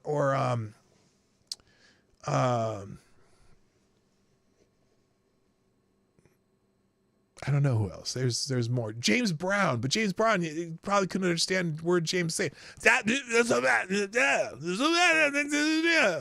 You know, I love James Brown. He is a genius. I mean, talk about the most sampled artist of all time. But anyway, and that's what it's about for the left. After all Wenner could have done to appease the left was throw in the smallest bones at those minorities the left panders to, just check the boxes. But he didn't, and that's why he's in trouble. That's why he's out of the Rock and Roll Hall of Fame.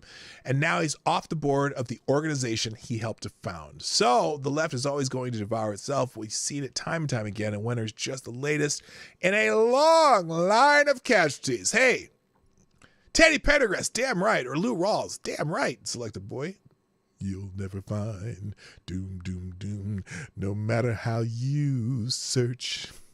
Someone who loves you the way I do. Anyway. All right, next. I got a couple more and then I got to get out of here because I'm already at my 90-minute mark, but I'm going to go over today because I was late and I'm giving you some bonus time. Okay? Okay, so this is a little expose in the Daily Caller. Who gives a fuck if you want to write a book about interviews with black? I don't. That's just it. He interviewed some, you know, I mean, think of the names here. Let's go back to those names because these are some of the biggest names of all time in rock music. And, you know, he stayed kind of, I mean, I don't know if you count Dylan and, well, Dylan's just a pioneer in the industry, but you got, who did he interview? Let's go back and look at who he interviewed. He had Bob Dylan, Jerry Garcia, Grateful Dead. I mean, they were, you know, it's funny because I can only name like 3 Grateful Dead songs, but they were playing for 50 years on the road, right? Mick Jagger, Rolling Stones, one of the greatest, most influential bands in the rock era, right? John Lennon, okay. Can you deny that? Bruce Springsteen. And these are all old interviews because, you know, obviously some of these people are dead. But it's interviews he did in the past. He's done interviews that he's done, and he made a compilation of the interviews. Bruce Springsteen, okay, who, you know, 70s, 80s, big time. Pete Townsend of The Who, okay, and U2's Bono, okay. Now, he really, if he did interviews with, and maybe too, this could be a thing. Maybe it's the interviews that he personally did, and other writers were assigned to some of these other greats. You know, did he interview Prince or did someone else at Rolling Stone interview Prince? Did he interview Michael Jackson or somebody else interview Michael Jackson? Did he interview James Brown or did somebody else interview James Brown? Marvin Gaye, Aretha Franklin, Joni Mitchell, not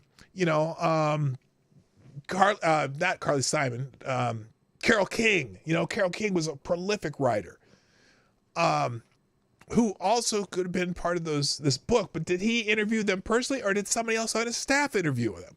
These are his interviews that he included in this book. So that's, you know, I'm just curious.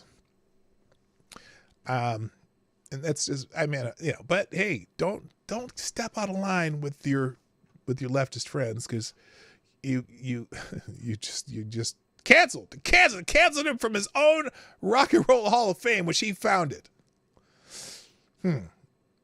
So anyway, all right, moving on.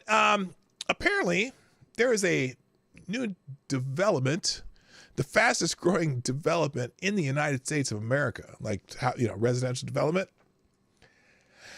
And apparently, this development is a great place for the growing numbers of illegal immigrants in the United States of America. The fastest growing development in the U.S. is a magnet for illegal immigrants. This is the story of a town called Plum Grove, Texas, a Texas land developer who has established a sprawling settlement north of Houston where thousands of illegal immigrants are believed to have settled, raising concerns among experts and elected officials that the development 400 miles into the interior of the United States could become a strategic asset for the cartels. Yay! Located in Liberty County, that's a great name for a county. But something wrong here. Located in Liberty County, Texas, a small town of Plum Grove, the Colony Ridge development is a sprawling community that, based on an analysis of publicly available information, is now over 60 square miles and nearly the size of the nation's capital, Washington, D.C. Its population is estimated between 50 and 75,000 people, and it is growing rapidly thanks to a marketing plan targeted at Texas's Hispanic population. The Daily Wire surveyed the development. What about New Mexico? Oh, it's New Mexico. Yeah, right. I got you.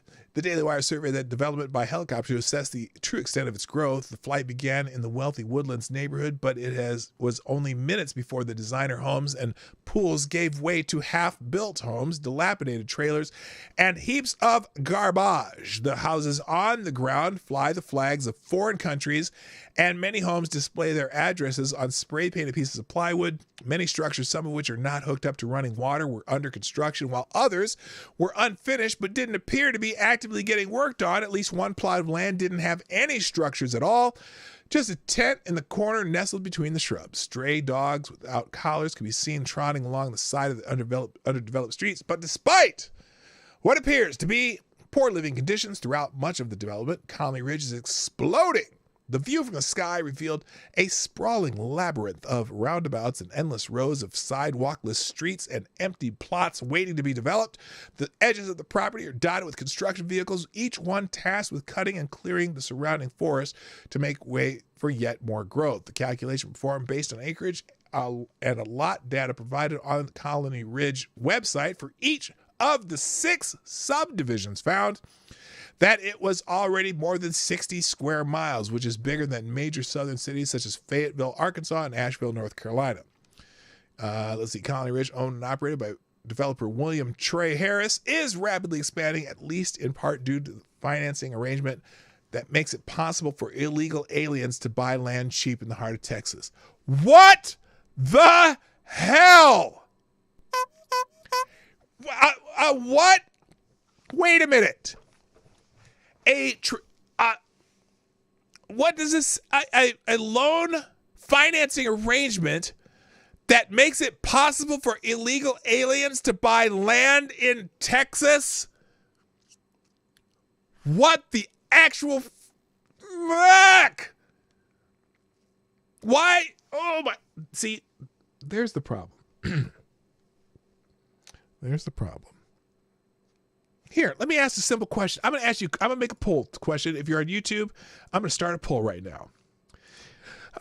Should illegal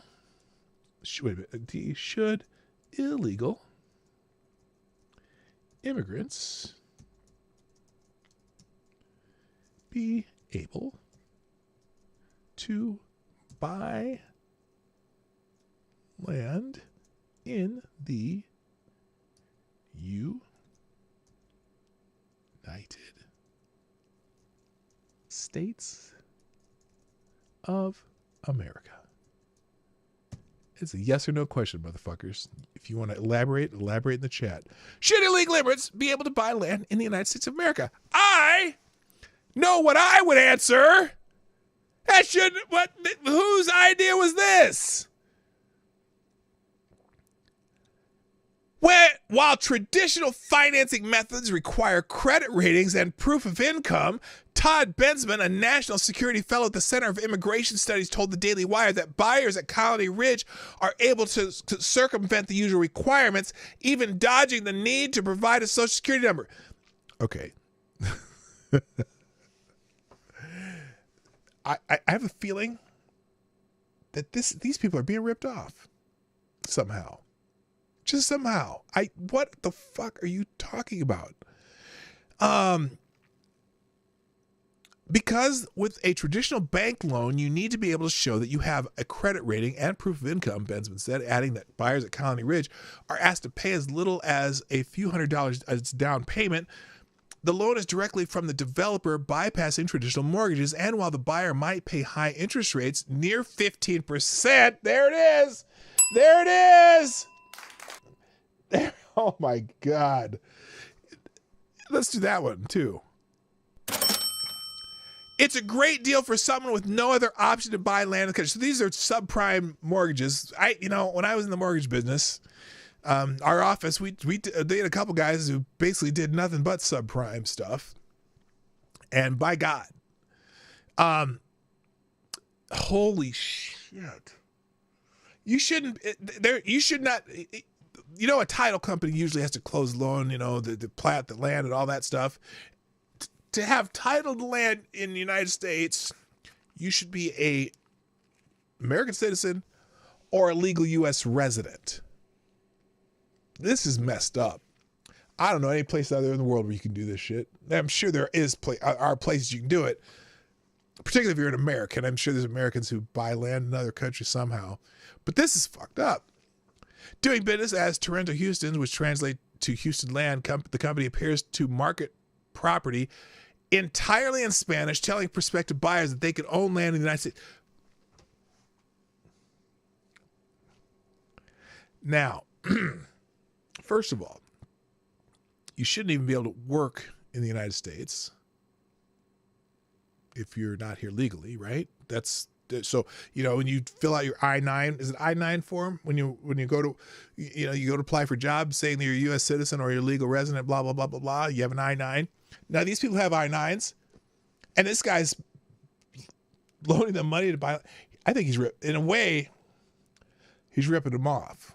Because if they default, he just gets all his land back, and he's already taken money from them. But through payments, because he's the lender, so he doesn't really necessarily lose if they default because he gets the land back. But there shouldn't be a title company in Texas that would allow this to happen. How do you get title to land when you're not legally allowed to buy land in the United States of America because you're not a legal immigrant? This is amazing.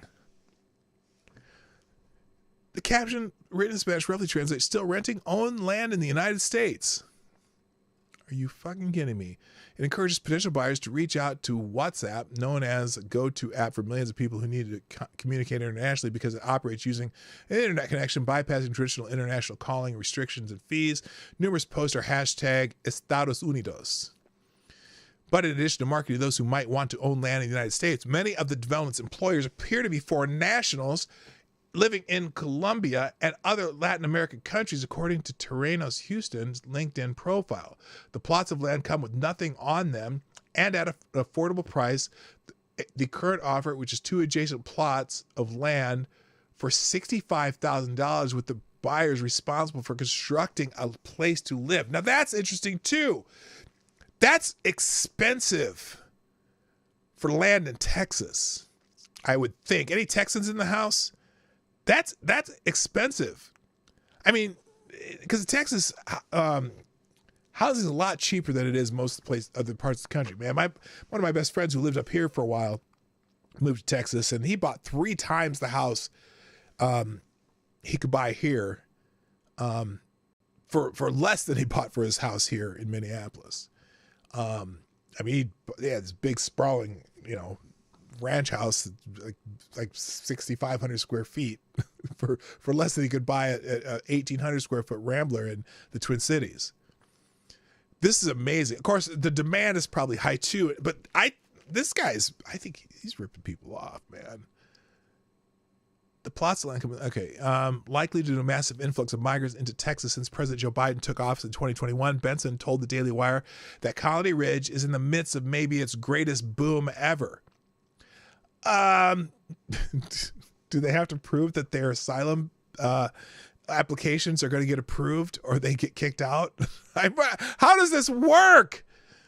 I don't know how many live there now, but it's going to be big enough for 200,000 people. He told the Daily Wire they're actually building. So look, let's say, you have enough land there and all these people are buying land and then they default. So you get the land back and you can sell it again. And then they get some more people going to buy it. They default. You can get the land back. It's just churning misery, if you ask me. Oh my God, this is awful. The feds need to go in there and say, hey, let's see, are you in the up and up? And why are you selling land to illegal immigrants?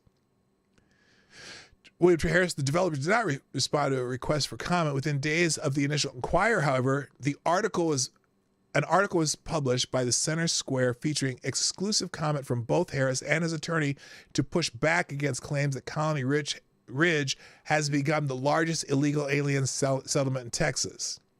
Oh, they pushed back, did they? Isn't that special? In it, Harris and his lawyers state that the company does not advertise outside of the United States.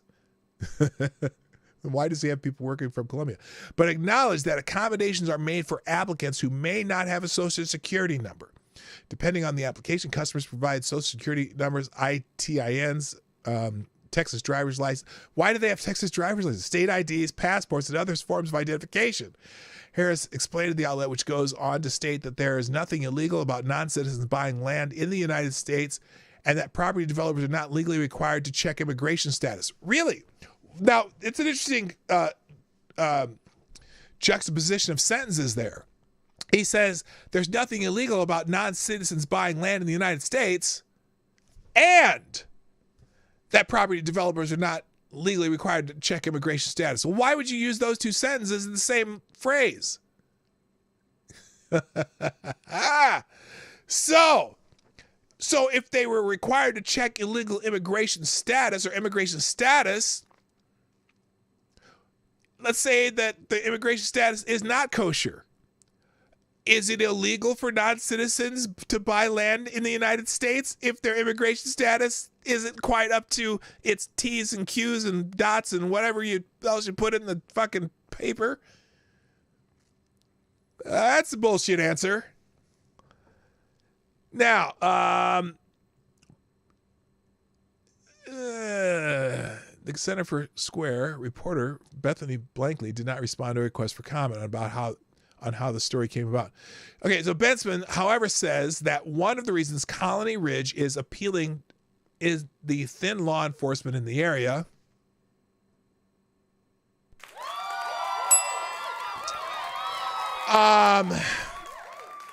Which is struggling to keep up with the exploding population. There's a very thin law enforcement presence in that area. He added, it's appealing because they plan to live and work illegally. That means they probably have to break a whole lot of different kinds of laws in order to buy vehicles and to drive the vehicles and maybe show documents to potential employers. When people buy here, they're buying a peace of mind from law enforcement. Oh, this goes on and on. This is a long article. Holy shit. It'll be in the links. All these articles are in the links if you really want to get into this. This is amazing. That's an amazing development. Okay, wasn't that funny? Holy shit. That's unbelievable. Let's move to another part of the country, Portland, the shithole of America, the armpit of America now. It used to be Portland. It was, well, I shouldn't say that. Portland was a beautiful city when we went there. There was, because we went there in 2019 for a few days, and then we drove down the coast. But we went to the Japanese Garden. We went to the kind of the harbor area, the inlet, whatever. Ate downtown. It was nice. But it was just before all the shit started happening there. It was a year before the George Floyd stuff. But there was already problems with homeless there. There was already a problem with the Antifa fuckwads But when we went there, the city itself was a nice city. We went to a couple of nice restaurants. There's a giant rose garden in the middle of the city. There's a Japanese garden, like the biggest Japanese garden outside of Japan is in Portland. We liked it. And then you drive up into Multnomah County where you see Multnomah Falls and all the waterfalls and stuff. We went up in there in the mountains. Beautiful place. But this is a shot and chaser segment of the show. The shot on this one is Portland police response times skyrocket as the city struggles with crime. So much like California, San Francisco, Los Angeles, whatever, Portland is also experiencing a crime wave. People stealing shit and shoplifting, whatever. And so right now, Portland is uniquely ill-equipped to deal with this problem because its police department is uniquely understaffed, according to the report. Shattered glass lined sidewalk. Downtown Portland is recovering from nightly riots 5 days after George Floyd's death. I was downtown with friends, this is the writer, helping businesses recover from the latest bout of violence. Officers of the Portland Police Bureau were taking reports from damaged businesses. More than 3 years later, Portland police are still struggling with response to crime. The PPD, or PPB they call it, Portland Police Bureau, is dealing with high response times, high crime rates, and low staffing levels, according to a Manhattan Institute report released September 14. Portland, Oregon is in the middle of a public safety crisis, the report reads. What sets Portland apart are the limits on its capacity to respond to these issues with the traditional tools of the criminal justice system, and in particular, its capacity to use police. The Portland police took more than 20 minutes to respond to high priority calls, more than 50 minutes to respond to medium priority calls, and more than an hour and a half to respond to low priority calls as of July, according to the report. Like other major cities, Portland, Oregon has experienced a surge in crime and disorder over the past 3 years. Shocker. And unlike other major cities, Portland is uniquely ill-equipped to deal with this problem because of its police department is uniquely understaffed. So, what's going on in Portland. It's fucked up town, and the mayor is all on Antifa's side, and they're one of the centers of the defund the police movement. And they, lowered staff and whatever. Well, that's the shot. Now, here's the chaser. Portland shells out thousands for homeless to help shape city's police disciplinary system. Listen to this. The city says its houseless community is needed to make systemic changes to law enforcement oversight. They want the homeless to be the oversight committee, basically, for the police. Portland, Oregon shelled out thousands of taxpayer dollars to a group of homeless people to have them evaluate the city's new police accountability commission after the city said that its houseless community should shape the way cops are disciplined. Really? People don't have any... So the people who have no foundation should be the ones disciplining the cops. Portland's Police Accountability Commission hired a marketing firm in June and July to hold focus groups with participants from communities that have been historically underrepresented or who are vulnerable to police misconduct or discrimination. How about the ones, you mean the ones who break laws that the police have encounters with? According to a commission report, the city held one session at a local homeless shelter, which invited 20 participants from the houseless community. They use houseless now instead of homeless. I don't know why. Because I guess the street can be your home, but it's not a house. How is houseless any different from homeless? I think I just answered that. You can be homeless, but your home is the street, versus houseless means you don't have no place to live. But invited them from the houseless community to provide their thoughts and ideas about the police and the city's disciplinary policies for law enforcement officers. Each participant received a $200 gift card, which means after they steal from Walgreens, they could go eat at Outback, meaning that the city paid at least $4,000 to hold the focus group at the homeless shelter. Their revelation provides a window into how Portland and other left-wing cities are working to make systemic changes to their police discipline policies in the wake of George Floyd's death. At the height of the Black Lives Matter movement in 2020, Portland voters approved a ballot measure to establish a new police accountability commission. Which has spent nearly 2 years designing a new system to replace the city's police review board. The new board will have broad power to subpoena police records, investigate police conduct, and discipline officers. Good Lord. And law enforcement veterans are barred from serving on the board. So that's great. People who don't have any idea how it works are the ones deciding how they're going to discipline police officers for doing what they don't know how it works. Shit. Does that sound right? Does that sound right to you? Holy shit. I don't look here. Let me get something straight.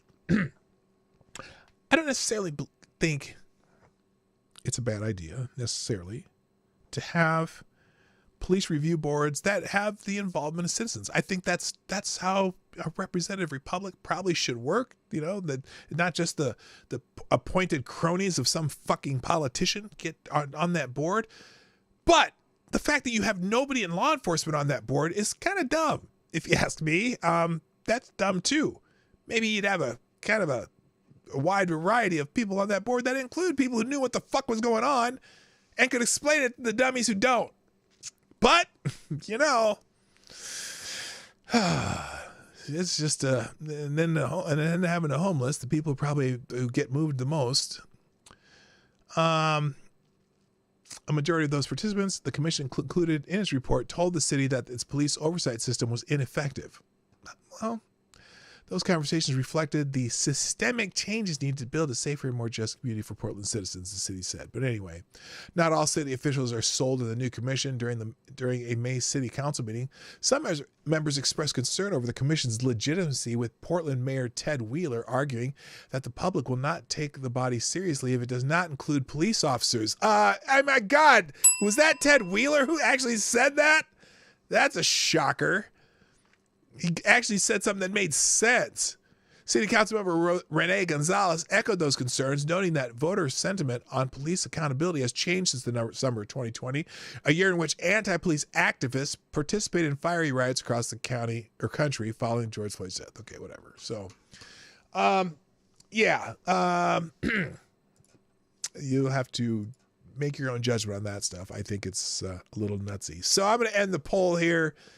Most people believe illegal immigrants should not be able to buy land in the United States. So there you go. Oh, wait.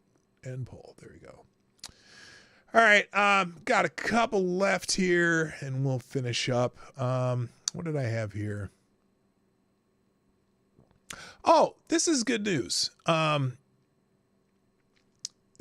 go to health, the health front. In New York City, remember how they fired a whole bunch of teachers because they wouldn't take the Fauci juice? Remember that? Y'all remember that? Well, there's some good news in that case.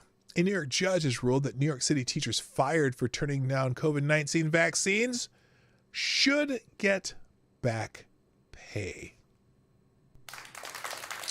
A group of educators who took legal action after being terminated for their refusal to receive the stupid 19 juice will receive back pay. State Supreme Court Judge Ralph Porzio has issued a ruling that will reward 10 educators who sued the city for denying religious exemptions for the stupid 19 vaccine mandate. According to Judge Porzio, the refusal to grant religious exemptions was unlawful and capricious. Oh my gosh. The court sees no rational basis for not allowing unvaccinated classroom teachers in amongst an admitted population of primarily unvaccinated students, Porzio wrote. As such, the decision to summarily deny the classroom teachers amongst the panel petitioners based on the undue hardship without any further evidence of individualized analysis is arbitrary, capricious, and unreasonable. As such, each classroom teacher among the panel petitioners is entitled to a religious exemption from the vaccine mandate, and then he awarded them back pay. So good. That's a good thing. That's the way it should, because they fucked with too many people there. Now, however, let me take a sip because the timing on this is probably perfect if you are a an election official in various parts of our country. There's a new virus in India, and it's apparently spreading. The next current thing, a virus purported to kill with a 40 to 75% kill rate, breaks out in India. Bill Gates, Anthony Fauci et al. Have been warning since the outbreak of Stupid-19 that there would be successive pandemics in the near future, even though a century passed between the 1917 pandemic and COVID. Well, how would they glean that? What would make them think that this would happen? Well, I just don't know how they could figure this out and know there'd be another one just in time for the election of 2024. But they swear to God it will be zoonotic in origin, passed from animals to humans, and not a result of illicit gain-of-function research in some communist lab somewhere beyond all effective oversight. In the service of producing the next terror wave, the corporate state media and public health authorities really tried to make monkeypox a thing about a year ago, except that it was immediately obvious that the infections were confined almost exclusively to same-sex individuals engaging in risky sex, mostly male. An infinitely tiny sliver of the population. The narrative didn't take off as intended, so that terror campaign died a quiet, ignominious death. I can't say that word. Now, do they have their coveted next thing now? They certainly hope so. This is from Forbes.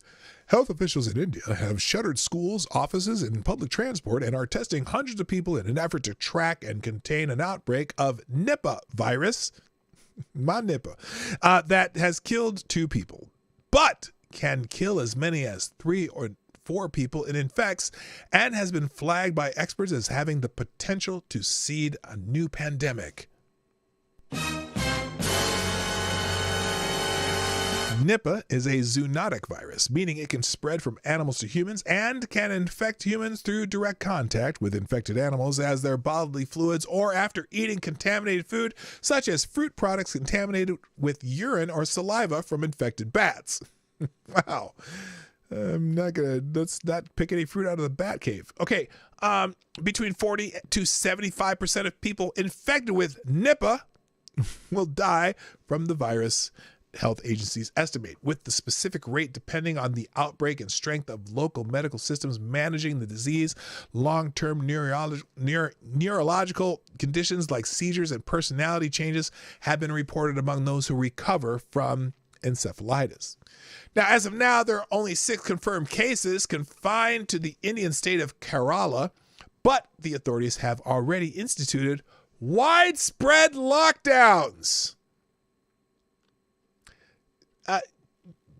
Tyre, yes, 2 people, but there's only 6 confirmed cases, and they're confined to the United States.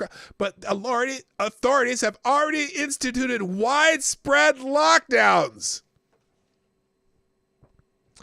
Kerala is facing a severe health crisis as the Nipah virus reemerges with 4 reported cases and 2 tragic fatalities.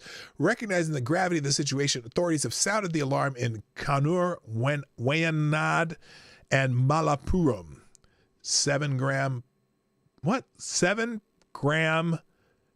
panchayats in the region have been designated as the contaminant zones, where the use of masks is now compulsory, extending to local hospitals as well. In response to the outbreak, the district magistrate of Kozhikode has ordered the immediate closure of all educational institutions, Anganwadi centers, banks, and government offices within the aforementioned 7 panchayats. I guess is that county or districts or whatever. Only shops selling medicines and essential goods are permitted to operate between 7 a.m. and 5 p.m. to ensure essential services continue. So they're already locking down a giant section of this city in India because of my Nipah. How you like that? We'll see if that one spreads. And finally, the California Assembly. I'm going to finish up with this one because I want to be done. The California Assembly has called for a constitutional convention to ban guns. Culminating months, here, this is in Media Research Center. Culminating months of political maneuvering that justifiably leery Americans observed with suspicion, the California Assembly, that's their government, passed a resolution calling for a U.S. constitutional convention to undermine the inherent right to keep and bear arms that the Second Amendment explicitly makes off limits from infringement by all forms of government. His political subversion would be called the 28th Amendment, and one particular report on the vote illustrates not only the dangerously deceptive way Newsom and his allies attempt to manipulate the language to mask their intent, it also sheds light on how some news outlets also participate in this vast form of often subtle propaganda. Get ready, because the report from Taryn Luna of the LA Times is almost transcendent in its assumptive embrace of bias lingua in order to hide what's actually going on, and the deception begins in the editor's choice of the headline. This is the headline from the LA Times. Quote, California lawmakers passed Newsom's call for U.S. Constitutional Convention on gun control, which perpetuates a wide and longstanding linguistic myth that members of the state governments are lawmakers and hides the true difference between natural law and statutes. Law is immutable, natural, and eternal, philosophically acknowledged through millennia as discernible through inductive and deductive reasoning, and, most important, recognized as immutably infused into nature by God, the Creator. Statutes, on the other hand, are commands, prohibitions, and punishments made by human beings, claiming the ability to take tax money from others and then use the tax money to write their commands, prohibitions, and punishments as the standard by which everyone else must operate, on threat of additional aggression by those politicians. So, statutes pertain to the edicts of the generic state, and the law is natural law. If politicians pass a statute, it's not a universal law. In fact, the very fact that the state gets its funds by transgressing the rights of people to own property means that everything the state does runs counter to natural law. And that's just the trouble. And that's just the troubling headline. Keep in mind, this LA Times piece is not labeled an editorial. It's purportedly journalism, yet the reporter, Ms. Luna, opens with another sign that one ought to be wary of the content by writing, quote, California lawmakers on Thursday approved Governor Gavin Newsom's resolution calling for a constitutional convention of the states to consider a new amendment on gun control, a politically astute yet seemingly unattainable proposal from the Democratic leader. Now, before, well, their editor, Jimmy Das, what's up, man? I didn't even see you pop in. And Jeff Overturf's in the house, too. What's up? So, now, how a journalist can feel comfortable determining that Newsom's move is politically astute, that's an editorial comment, isn't it? Is a mystery, unless Luna is also moonlighting as a political consultant for the governor. Now, for a better assessment of the resolution as proposed in June, one can turn to MRC TV's Craig Bannister, who wrote at the time, quote, Newsom's proposed amendment would raise the minimum firearm purchase age nationwide from 18 to 21, mandate universal background checks, institute a waiting period for gun purchases, and prohibit civilians from purchasing so-called assault weapons. Now,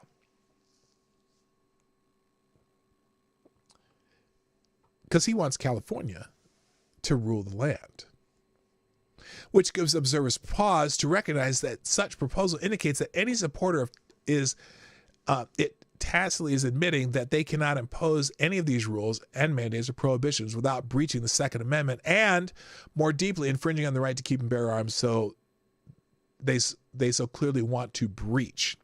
Yet in the LA Times, Luna depicts the potential of government attacks on the right to keep and bear arms as, quote, gun control protections, end quote, which is simply absurdly untrue. Robert E. Shapiro, Dean of University of San Diego School of Law, and other scholars note that it's hard to imagine that the gun control protections would be approved even if a convention were called. Curious, the term now, and she says that term, that's bias in the article. The term gun control protections, really? That's an editorial comment. So, such a soft-sounding label, yet it presents a breathtaking question of how a reporter can depict as gun control actual threats of state-armed violence against people who peacefully want to exercise their natural right to keep and bear arms. And it also makes one wonder how a reporter can depict such state aggression as, quote, protection. At least she and Shapiro have the difficult to approve part right. So anyway, this goes a lot deeper into it, but yeah. What are the chances that this could go through? It ain't happening. It ain't happening. You're not going to get, well, first of all, 3/4 of the state to pass some bullshit like that. It ain't happening. There's too many states in the middle that say, we don't want to be like California, you know? So anyway. All right, gang. This is it. I got to do the, I gotta do some shit to do. So I'm going to end this stream. But stop. Wait, don't click. Don't click yet. I see you reaching for your whatever you're reaching for, your phone, your mouse, or whatever the hell you're watching on. Don't do it. The touchpad on your laptop, don't do it. I have something to say first. 1, thanks for being here. 2, what's my most important thing right now? Share the stream. I don't care if it's after the stream. You can do it during the stream. If you get a notification, you do it before the stream, but share the stream. I want more people to be here. I want to have more than 30 to 50 people here. I want 3,000 people here on a stream someday. The only way to do it is if everyone shares the stream. Plus, it helps. Look, you know YouTube doesn't like me, okay? YouTube doesn't send out any of my shit. So if you get a notification, you probably got it on. I got it. Yeah, calm down, quick drama girl. You probably got it because you saw my tweet, or it'll send out when I set up a stream, it'll send it out to about 20% of my subscribers, or people who are here fairly regularly, who interact in the chat and things like that. So you people who come in the chat get the notification. Nobody else does, though. Even the rest of my subscribers. I have almost 2,000 subscribers, and maybe 30 of you get the notifications because you show up here. So, and I don't know, I'm curious too about the community notes. You know how you can do that little community notes thing that I send out every once in a while? I know some of you get those because you comment on them. Would you do me a favor? When I do the community notes, that you get a notification in your notifications that says I wrote something. Will you do me a favor? Whenever you see those, just click it, hit the like button, and if you don't want to read it, I don't care. But it usually has some good information, tells you what's coming up. But if you do that and you click that and hit like and then be done with it, I'm fine with that too. That's just interaction that maybe YouTube will stop fucking with me and squelching whatever I do here. So I don't know if for a fact they're doing that, but I know for a fact. No, I do know.